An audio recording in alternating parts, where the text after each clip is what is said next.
할렐루야. 예, 오늘도 이렇게 여러분과 함께 예배드림이 은혜고 축복입니다. 조금 전에 우리 집사님 기도 때도 기도해 주셨지만 이번 한 주간에도 참 많은 일들이 주변에서 일어났어요. 또 제가 잘 아는 목사님은 이 코로나 확진이 되어져서 중증으로 이렇게 막 올라와서 병상이 없어가지고 옮겨서 저 대구에 가서 지금 치료를 받고 있다는 소식을 들었어요. 이렇게 우리가 여러 가지 어려운 상황 속에서도 하나님 일단은 건강 지켜주시고 또 믿음 주셔서 오늘 이렇게 하나님 앞에 예배 드릴 수 있는 이 자체가 큰 은혜이고 축복인 줄로 믿습니다. 또 지난주 중에는 또 제가 잘 아는 후배 목사님이 갑자기 세상을 떠났다고 하는 그런 부고 문자를 받았어요. 얼마나 마음이 아팠는지 몰라요. 자녀들이 셋이나 있고 그런데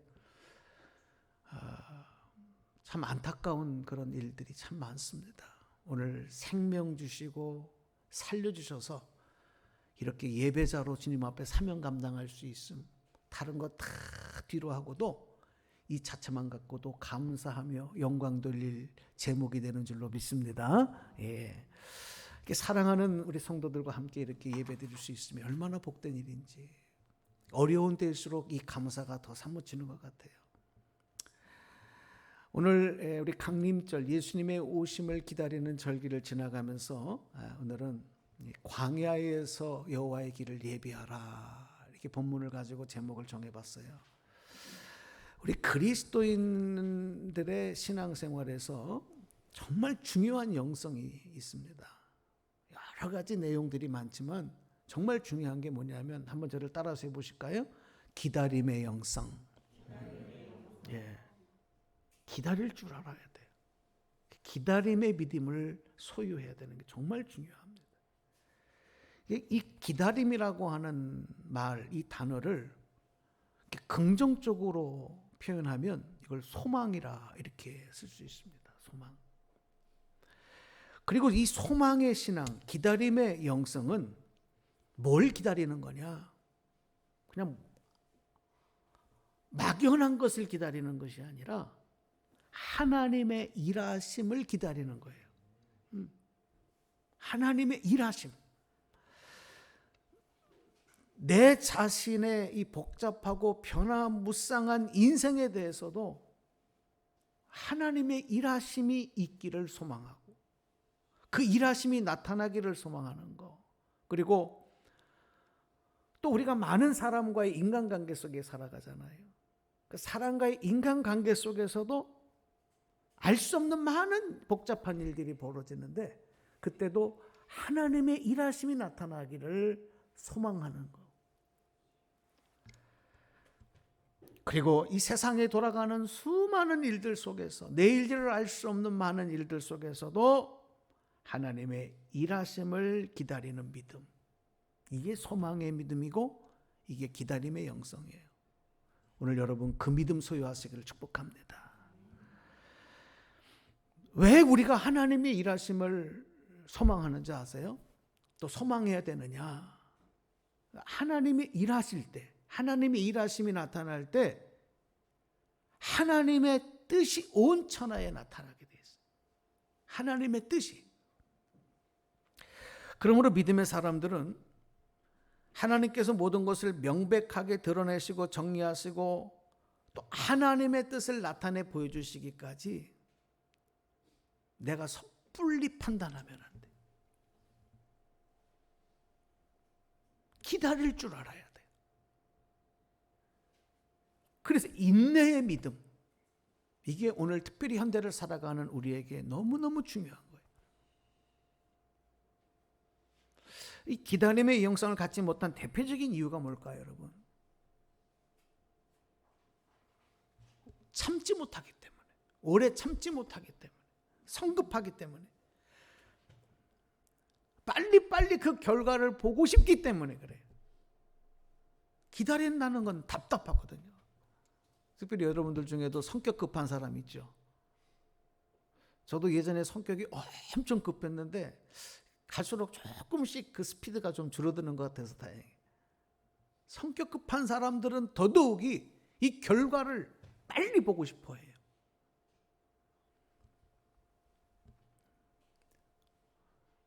특별히 우리 현대인들은 스피드 시대를 살아가잖아요. 점점 빨라지잖아요. 교통도 빨라지고 통신도 빨라지고 정보도 빨라지고 이 스피드 시대를 살아가고 있기 때문에 더더욱이 우리의 마음속에는 조급함이 있고요. 또 여러분 이 글로벌 시대에 세계의 모든 문화와 이 정보와 이런 것들을 또 우리 민족들이 선두주자에서 지금 주도해 나가고 있어요. 그렇기 때문에 특별히 더욱 우리들의 마음속에는 조급함이 있습니다. 뭔가 빨리 끝내고 싶고 빨리 그 결과를 보고 싶고. 자, 문제는 이런 세대 속에서 이렇게 살아가는 우리에게 기다림의 영성이라고 하는 것은 멀리 떨어져 있는 다른 나라 말 같아요. 그럼 어떻게 하면 이 기다림의 영성을 소유할 수 있겠다는 거예요? 소망의 믿음을 가지고 신앙생활하고 인생을 살아가고 인간관계를 펼쳐갈 수 있겠느냐? 자기를 부인해야 돼요. 이 성급하고 조급한 내 자신을 빨리 십자가 앞에 내려놔야 돼요. 그걸 빨리 포기해야 돼요. 내가 그동안에 주인 삼았던 것들을 내려놓는 것, 그리고 그 내려놓음이 이제는 주님만을 바라보는 믿음으로 나가는 것, 여기 이렇게 빨리 전환되지 않으면 죄송하지만 이 기다림의 영성은 나하고 상관없는 것이 되어버리고,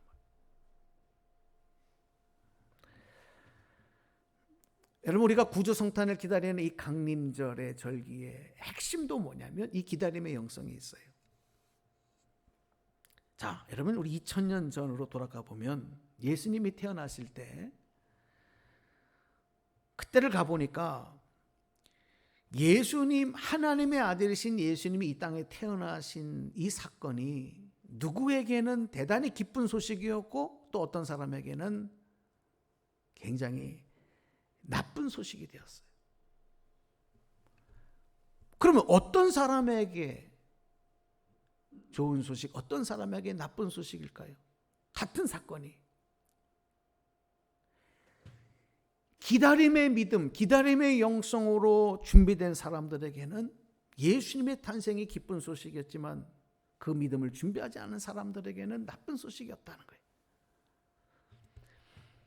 예수님의 이 땅의 탄생을 절대로 기쁨으로 받아들이고 환영하지 못했다는 거예요. 마찬가지로 지금도 예수님이 이 땅에 다시 오신다 할 때에도 마찬가지입니다. 주님의 오심이 준비되지 못한 사람, 기다림의 영성으로 준비되지 못한 사람에게는 예수님의 오심이 절대로 기쁨으로 받아들이고 환영할 수 있는 사건이 되지 못한다는 거예요. 그런데 여러분, 하나님 믿는 우리 그리스도인들이 그런 사람이 된다면 어떻겠어요? 내가 그런 형편에 있다고 한다면 어떻겠어요? 오늘 솔직히 여러분 자신에게 한번 질문해 보세요. 내일 주님이 다시 오신다고 할 때 할렐루야 마라나타 주 예수여 어서 오십시오면 하나님 앞에 그 크신 영광 가운데 나가서 찬송하며 기쁨으로 주님을 영접할 준비가 돼 있냐? 아니면 주님 지금은 아니에요. 조금 있다가. 아니 난 아직 준비가 안 됐어요. 조금 있다가 오셨으면 좋겠어요. 지금 내 입장이 어떤가 한번 질문해 봐야 돼요. 2000년 전에 별을 보며 연구하던, 그러니까 요즘으로 말하면 천문학자들인데 이 동방박사들은 별을 연구하는 박사들이었지만 그 별을 보면서 메시아, 이 땅을 구원할 메시아가 오실 것을 기대하면서 별을 연구했어요. 메시아를 기다리는 소망을 갖고 있었다는 거예요. 그렇기 때문에 별을 보고 베들레헴의 예수님, 하나님의 아들이신 왕이신 예수님이 탄생했다는 사실을 알 수 있었던 거예요. 그냥 별만 봤기 때문에 한 게 아니에요. 그래서 황금과 유향과 몰약을 가지고 태어나신 아기 예수님을 찾아가고 기쁨으로 환영하며 영접할 수 있었던 거죠. 그러나 대부분의 베들레헴 사람들은 유대인의 명절을 맞아서 예수님이 탄생하던 그때를 그냥 대목을 잡을 수 있는 기회, 번잡하고 바쁜 시간들, 그래서 태어나실 예수님에게 방 한 칸을 내어드릴 수 없는 이런 모습들로 살아가고 있었다는 것입니다. 결국 예수님은 마구간에 태어나셔서 말구 위에 누우셔야 됐던 것이죠. 자, 오늘은 2000년 전보다 훨씬 더 바쁘게 살아가고 있어요. 정신없이 살아가고 있어요.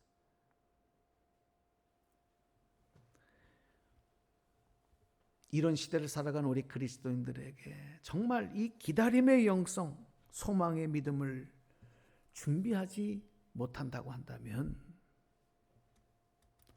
2000년대보다도 더 안타까운 일들이 우리 자신에게서 또 하나님의 크신 은혜 속에 나가지 못한 일들이 나타나고 말 것이다.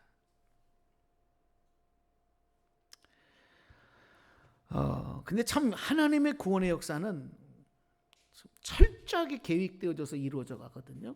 그 증거가 뭐냐면 예수님이 이 땅에 오신 것도 어느 날 갑자기 오신 게 아니라 이미 하나님의 크신 계획 속에 준비되었고 또 예고가 되었었어요.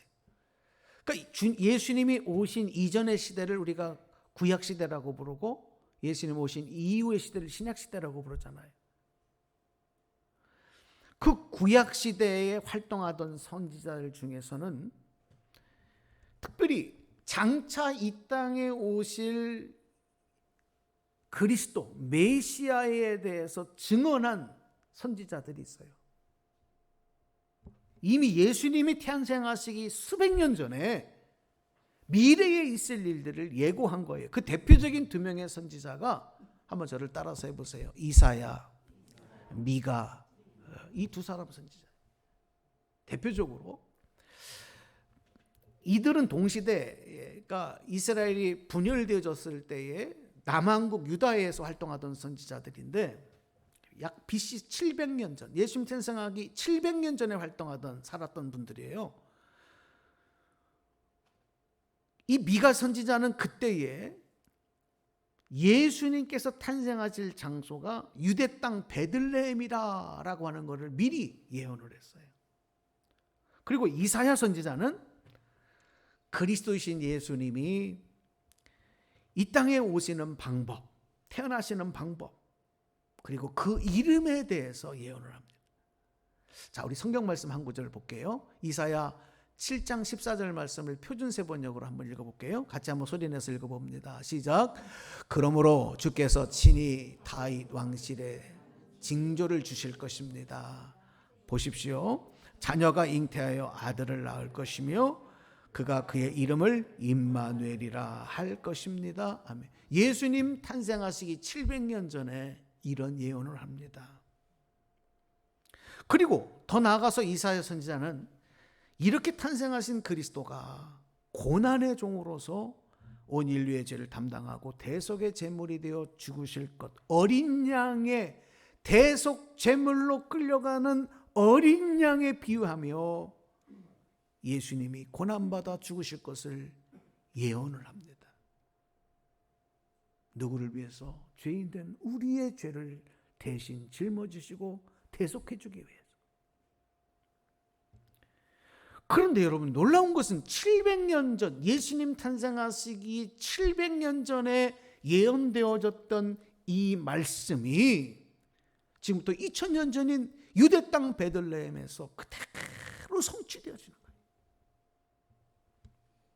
그러니까 하나님의 일하심이, 하나님의 구원의 역사가 얼마나 철두철미하게 이루어져 가는 것인가 하는 것을 우리는 정말 다시 한번 깨닫고 놀라지 않을 수가 없어요.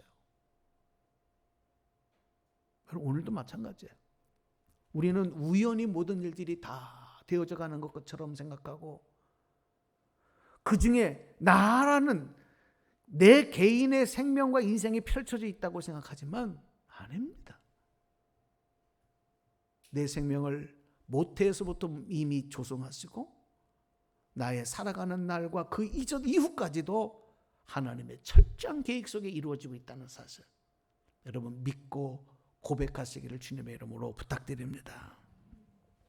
자, 그런 이사야 선지자가 이제 예수님 탄생하시기 전에 예수님의 오심을 예비하고 그 사명을 가지고 이제 일할 세례 요한, 그 세례 요한에 대해서 뭐라고 얘기하냐면 광야에 외치는 소리라, 이렇게 얘기합니다. 우리 신약 성경을 보면 예수님이 오심을 준비할 사명을 가지고 사역했던 분이 바로 세례 요한인데, 이 세례 요한은 구약 시대가 이제 맞춰지고 신약 시대가 되어지기까지 성경 말씀을 보면 구약 성경의 마지막인 이 말라기의 말씀으로부터 말씀이 그쳐지고 나서 400년 동안 공백 기간이 있어요. 그러니까 400년 동안 하나님이 침묵하시는 거예요. 얼마나 답답하겠어요. 하나님의 일하심을 알 수가 없어요. 말씀이 없으니까. 그런데 그 침묵, 암흑을 깨고 광야에서 하나님의 일하심을 선포하기 시작한 선지자가 누구냐면 바로 세례 요한이에요. 세례 요한은 광야에서 회개하라, 천국이 가까웠느니라, 이게 외치면서 우리의 죄를 씻겨주는 세례를 베푸는 그런 의식을 행했고, 그래서 그 이름도 세례 요한이라고 부른 거예요. 자, 성경 말씀 또 한 구절 볼게요. 마태복음 3장 1절에서 3절 말씀. 자, 소리내서 한번 읽어봅시다. 시작. 그 무렵에 세례자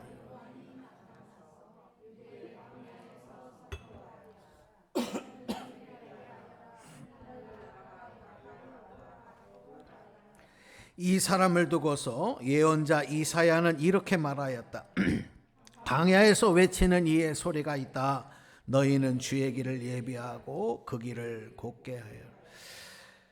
그렇습니다. 이 세례 요한의 특별한 사명, 구원자 그리스도로 오실 예수님을 맞이할 수 있도록 성도들에게 결단과 그 믿음을 촉구하는 사명을 감당한 거예요. 그런데 자, 이사야 선지자가 예언했으며 또 세례 요한의 외침에서 우리가 주목할 내용이 있어요. 이제 오늘 그게 말씀의 이제 팩트인데, 중심인데,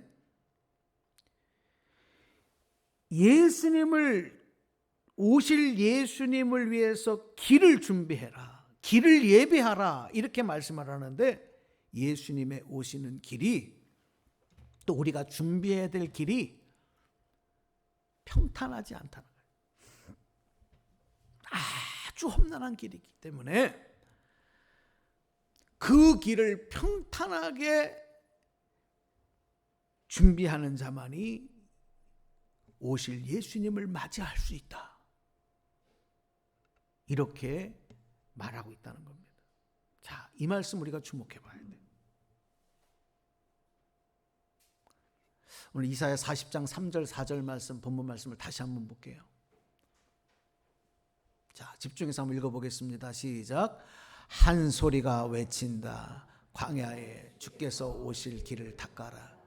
사막에 우리의 하나님께서 오실 큰 길을 곧게 내어라. 모든 계곡은 메우고 산과 언덕은 깎아내리고 거친 길은 평탄하게, 험한 곳은 평지를 만들어라. 아멘.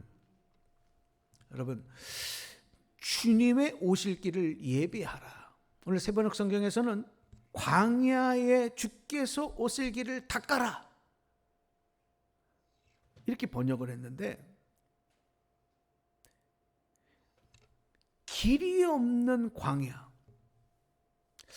코로나 막 시작되기 직전에 제가 이제 이스라엘을 가서 그 유대 광야를 가봤어요.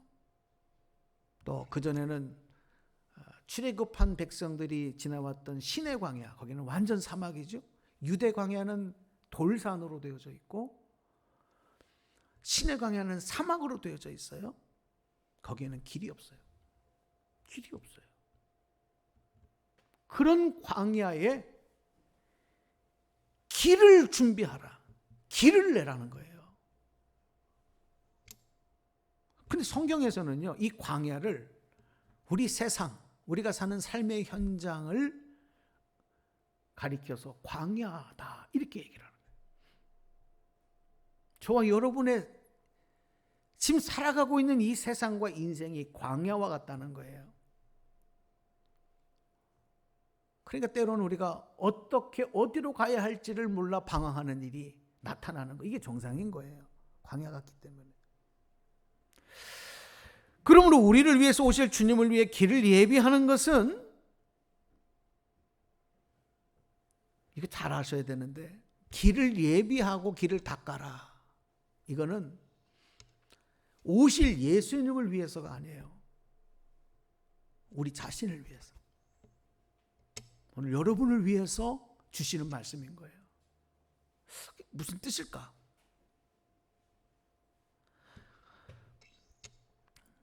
하나님의 아들이신 예수님은 공생의 기간에도 그런 일이 많기 때문에 바다 위를 걷기도 하시고 풍랑을 잠잠케도 하시고 시공을 뛰어넘어 역사하시는 분이에요. 몸은 육신을 가진 인간이지만 하나님이시기 때문에 예수님에게는 따로 길이 필요 없어요. 어디든지 언제든지 가실 수 있는 거예요. 문제는 그런 예수님이 우리가 준비한 길로 오셔야만 우리가 그 길로 오시는 예수님을 그리스도이신 줄 알고 맞이할 수 있기 때문에 이걸 잘 이해하셔야 돼요.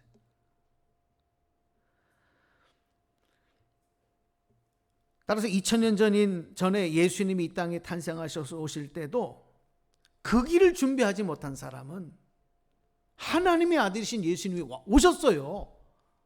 그런데도 그분이 예수님인지 그리스도인지 모른 거예요. 왜? 그 길을 준비하지 않았기 때문에. 자, 또 한 가지, 그 길을 내는 방법에 대해서 뭐라고 얘기하냐면 그 길을 곱게 내라는 거예요. 길이 없는 사막 광야에 길을 내는 것도 힘든데 그 길을 똑바로,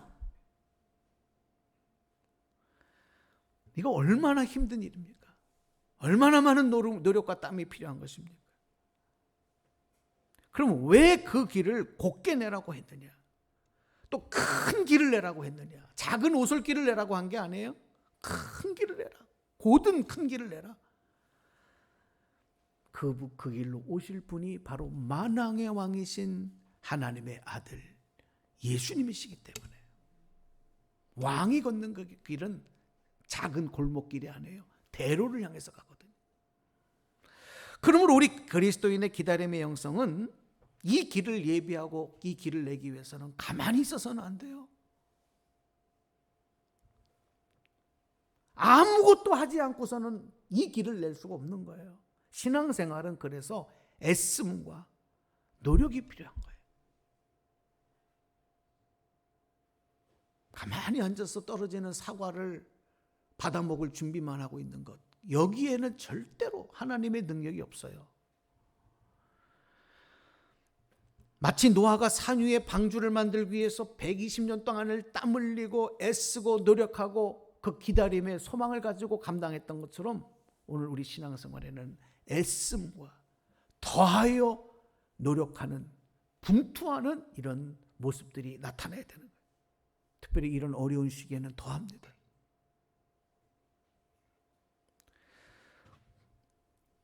또 큰 길, 고든 길을 내기 위해서 당부하신 말씀이 뭐냐면 모든 계곡을 다 메우라는 거예요. 산과 언덕을 깎아내려서 낮아지게 하고 평지가 되도록 하라는 거예요.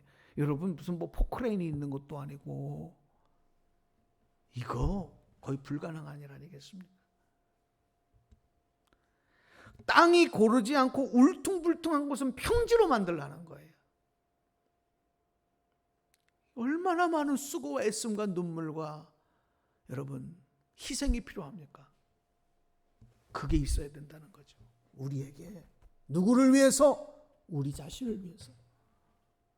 그래야 오실 그리스도를 기쁨으로 환영하며 맞이할 수 있다는 거예요. 준비된 자만이 뛰어나가 주님을 영접할 수 있기 때문에 그래요. 준비함이 없는 사람들 예수님이 비유로 말씀해 주셨잖아요. 기름을 준비하지 아니한 어리석은 처녀는 신랑이 올 때에 혼인잔치집에 들어가지 못하고 밖에서 후회하며 울었어요. 마찬가지입니다. 준비함이 없으면, 준비함으로 길을 내지 아니한 사람들은 주님이 다시 오실 때 주님 맞이할 수 없어요. 특별히 우리가 주목할 거 오늘 말씀 정리해 드릴게요. 오늘 4절 말씀인데 한 번 더 읽어볼게요. 시작.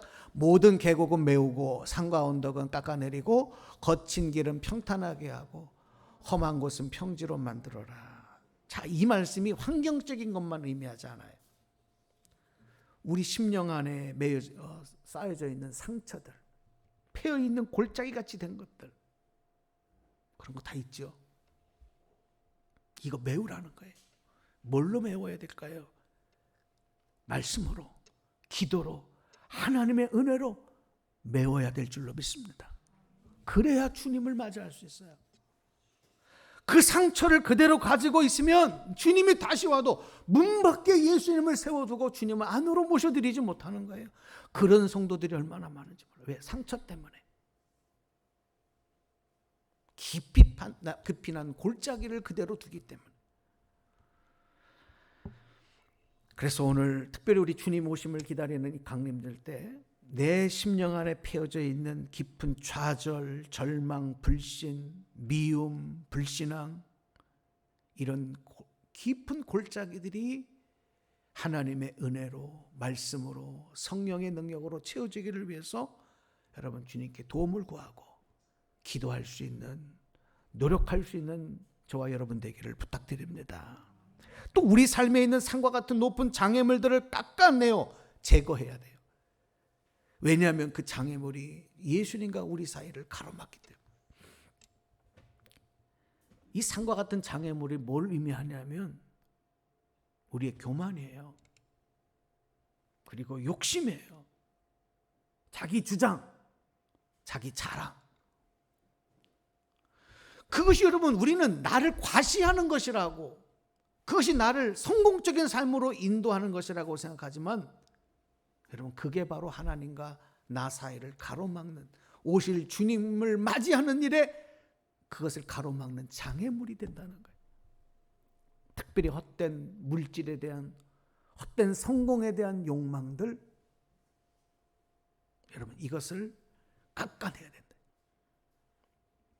그래서 교만의 영이 겸손의 영으로 바뀌게 되고, 대접받으려고 하는 욕심이 섬김의 영으로 바뀌게 되고, 내가 자랑하고 싶은 마음들을 다른 사람을 인정해 주는 마음으로 바꾸지 않으면 주님의 영광에 참여할 수 없다. 오늘 이 말씀을 여러분에게 드리면서 참 우리 안에는 이 평탄하지 아니한 울퉁불퉁한 이런 우리의 심령들, 거친 심령들이 참 많아요. 이것을 평지로 평탄하게 작업해야 돼요. 내 마음에 구부러지고 비뚤어진 것들을 곱게 펴야 돼. 특별히 이런 마음을 그대로 가지고 있으면 다른 사람을 비방하기를 좋아하고 비판하기를 좋아하지 않고 내 생각과 맞지 않는 것들을 수용하지 못하고 배척하고, 그러니까 여러분 내 생애도 행복하지 아니하고 다른 사람과 인간관계도 성공할 수가 없어요. 나로 인해서 주변이 행복하지 못하고 불행해져요. 내가 속한 공동체를 죽이고 나아가서는 하나님의 창조 질서에도 대적하는 삶이 돼버리고 마는 거예요. 오늘 여러분 성령의 능력으로 여러분의 심령에 울퉁불퉁한 비뚤어진 것들 평탄하게 되어지고 바로잡아지는 역사 나타나기를 축복합니다. 오늘 이 말씀을 드리면서 우리 성탄의 기쁨, 성탄의 소망 가운데 나가는 여러분, 정말 기다림의 영성, 소망의 믿음으로 준비하시고 내 안에서부터 대대적인 보수공사, 내 심령의 리모델링 공사가 펼쳐져야 돼. 그게 강림절의 기간 동안 우리가 해야 될 일이에요. 그렇게 해서 주님을 위해서 곡곡 굳은 큰 길을 내시고, 그래서 주님의 성탄의 은총의 기쁨으로 나아가서 그 은혜 받아 누리는 오늘 여러분 다 되시고, 여러분의 삶에 하나님의 기쁨, 축복이 넘쳐나기를 주님의 이름으로 간절히 축원합니다. 축복합니다. 기도하겠습니다.